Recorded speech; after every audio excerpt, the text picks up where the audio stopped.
Estas férias leve o Observador no bolso. Na praia, no campo ou entre viagens, acompanhe toda a atualidade sem limites. Assine com 40€ de desconto e habilite-se a ganhar uma estadia de 2 noites num dos hotéis boutique da Small Portuguese Hotels. Este verão, desligue da rotina, não da informação. Assine em observador.pt.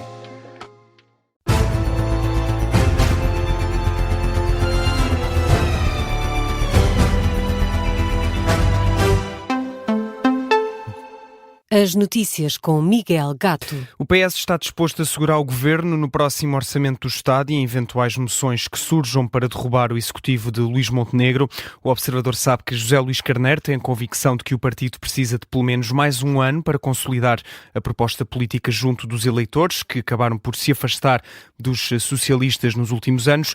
Por isso, o PS faz neste momento a avaliação de que é preciso ter cautela, não causar instabilidade no país, para não ficar com o ónus de criar crises políticas, como acabou por acontecer com o anterior secretário-geral socialista Pedro Nuno Santos. É o que explica o editor adjunto de política do Observador, Miguel Santos Carrapatoso, na história do dia de hoje, que dá mais detalhes sobre o que pensa o PS neste momento. O Partido Socialista percebe que deve seguir aquela velha máxima que raramente é desajustada, que é: quando vês o teu adversário a cometer um erro, não o interrompas. E, portanto, o Partido Socialista percebe que o Governo está com muita dificuldade em gerir os vários dossiês que queimam, uns estruturais, como os problemas na saúde, ou o aumento do custo de vida, e outros dossiês que, aí sim, resultam de erros cometidos, no caso de Fernando Alexandre, ou de pecadilhos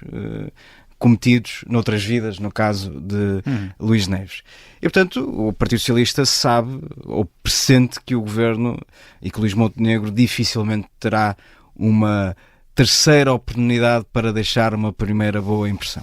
Miguel Santos Carrapatoso, que explica por isso também que o Partido Socialista está disposto a ir mais longe do que foi até agora com os governos de Luís Montenegro e pode vir mesmo a chumbar moções de censura ao Executivo na próxima legislatura. Mesmo que apareça uma moção de censura apresentada por um outro partido, mesmo que Luís Montenegro apresente uma moção de confiança, no primeiro caso, o Partido Socialista chumbará as moções de censura.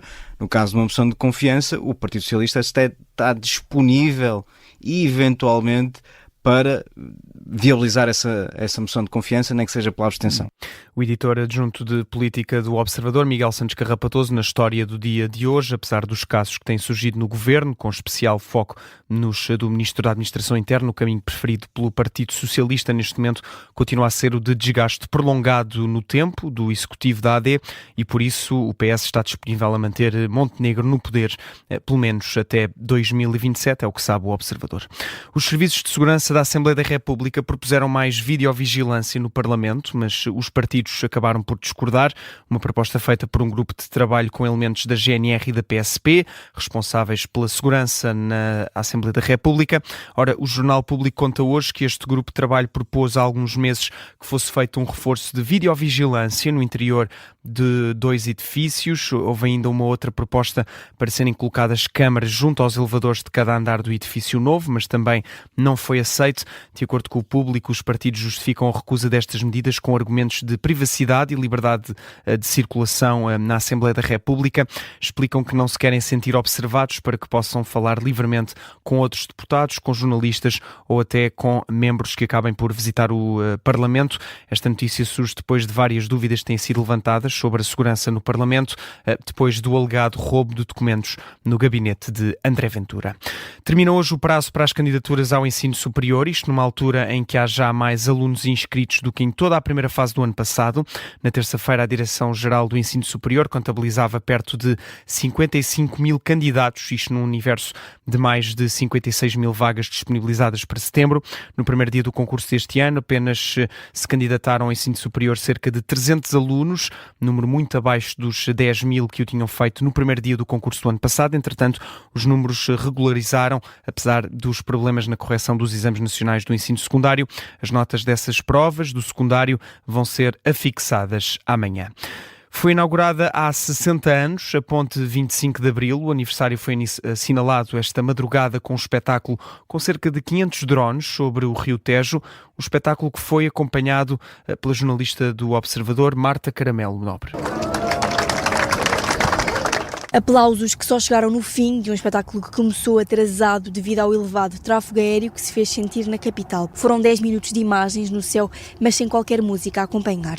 O Ministro das Infraestruturas, Miguel Pinto Luz, reconheceu a falha. Faltou música, deixe-me dizer, mas que de alguma forma simboliza esta história, desde do desenho ao sonho, até à concretização e depois com os vários estágios de transformação. Contratempos à parte, a noite recordou os 60 anos de uma obra que em 1966 revolucionou Lisboa e que hoje serve mais de 300 mil pessoas todos os dias.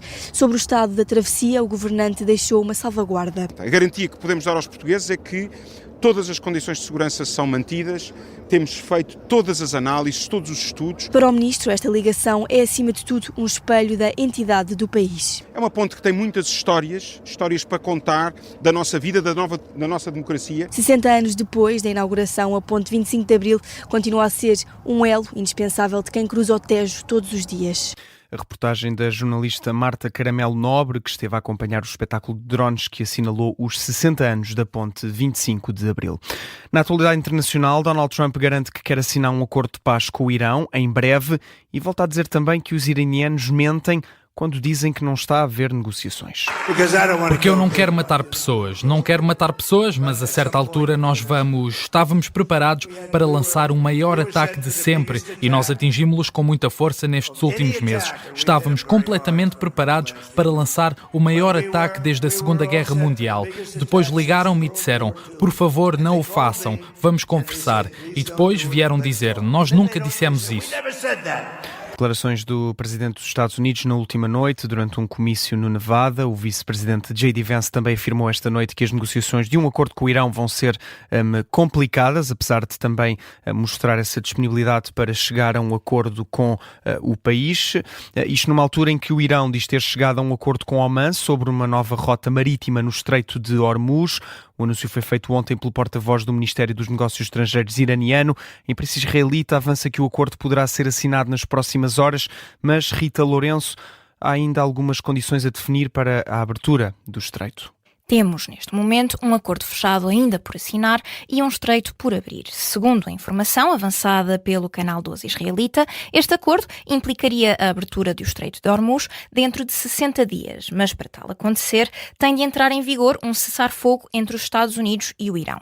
O canal revela também que durante os 60 dias não haverá o pagamento de nenhum tipo de portagens e que tanto Irão como Oman comprometem-se a limpar as minas que ainda permanecem no Estreito. A concretizar-se, este acordo dará a Teherão o controle sobre os navios que entram no Golfo através do Estreito de Hormuz. E apesar de os Estados Unidos não estarem envolvidos nestas negociações, a imprensa internacional garante que estão a ser informados do acordo. As autoridades norte-americanas insistem constantemente que nunca aceitariam um acordo que desse ao Irão o total controle do acesso à rota comercial mais importante do mundo para o abastecimento energético. E por esse motivo, este acordo entre Irão e Oman pode ainda vir a ser contestado por Washington, que até ao momento não se pronunciou. Tudo isto surge num momento em que Donald Trump admite a possibilidade de um acordo com o Irão ainda nos próximos dias. A jornalista Rita Lourenço a explicar as implicações do acordo entre Irão e Oman para a travessia no Estreito de Hormuz. Ainda está por assinar. O Irão avisa que a reabertura do Estreito pode não ser imediato, apesar deste acordo. No desporto, o Benfica tenta hoje dar um passo para marcar presença na fase de grupos da Liga Europa. Vai jogar contra os escoceses do Hearts na terceira pré-eliminatória de acesso à competição e hoje é a primeira mão. O treinador Marco Silva espera contar com o fator casa para uma vitória benfiquista esta noite. Numa decisão a 2 jogos, acaba por ser diferente nesse aspecto. O fator casa no momento decisivo, que é sempre a segunda mão, não o teremos, mas acreditar que o impacto do fator casa, seja ele no primeiro jogo, também estará bem presente. É esse o nosso objetivo, jogar também com isso. Uma equipa diferente, na minha opinião, tem algumas características similares, uma equipa diferente, na abordagem faz o jogo, e a ambição é claramente ganhar o jogo, e poderemos sim ir mais confiantes para o segundo jogo, independentemente do que fizermos no primeiro, mas só isso, porque nada ficará decidido de certeza amanhã. Marco Silva, em antevisão a este jogo entre Benfica e o Hearts da Escócia, um jogo que poderá acompanhar a partir das 8 da noite em direto com relato e análise aqui na Rádio Observador. Antes disso, às 7h30 da tarde, entra em campo o Sporting Braga frente ao Dinamo Minsk da Bielorrússia. Este jogo é na Pedreira e começa meia hora antes, precisamente às 7h30.